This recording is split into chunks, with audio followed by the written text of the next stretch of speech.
बढ़िया तमाशा देखा सकते हैं। गांव भर के सगला है तेमन का कही देख सरपंच हा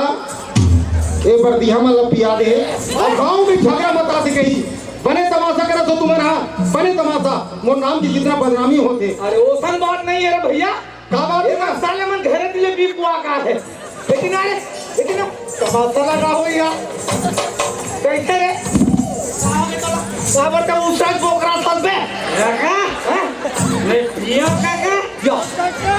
नहीं पिए हस बेटा हमें मन पिए हन साले काका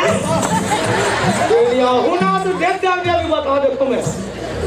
काका हां ये मोल पिए काचे सोना ने वाह पूछ काका और पूछ पहली सीधा करे हो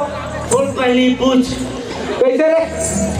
काबर झगड़ा हो तो तुम्हारा आओ बेटा हर साल के ना खाएगा ओला बहुत जब बहुत आया तो जब भी अगर भाई बाजा बजा वो साले को ठेला धाय लिया तो बाजा बजा जी अच्छा तो बाजा झटका दी हां झटक से अब उसने वो कब पे झगड़ा बताओ काका वो प्रतियोगिता रखे ली 3 दिन से ज्यादा झगड़ा चालू है साल अच्छा दूध है वाले हां हां सतरे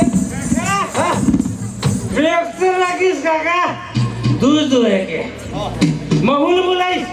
गया सब एक एक बाल्टी दूध लेके काका मैं एक करीब नहीं दूँ यहाँ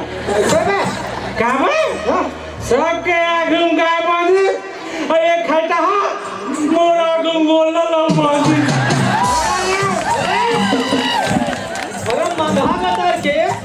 हमू रहे बेटा वो में हमू अध्यक्ष रहे साले पिए रहे तो चिन्हात नहीं रही थे कहते गोल्डर कहते गाय के हम मिले हो काका हम मिले हम बे हम मिले एला ना एले जब देखबे ते हमर गांव के तिहार बार में पी खा के भंकसबाजी करते टुआ है ना एकरी जैसे साले मंधा मन हम गहरा वाला बदनाम करके रखे हां एकर जैसे अरे कबू कोई दूसरा मारे हो बे अपने भाई बहन झगड़ा हो तो एक कनी पीना है बोतल भला बता ना एक काम करो रे हां गल जुआर कटा काट बैठ कर रखो अब तुरंत नहीं आउट करबो हां हां आज के काम ले हजार समाज में आप निपटान लगे भाई रे हां है ना गल जुआर पुराने घर के चलो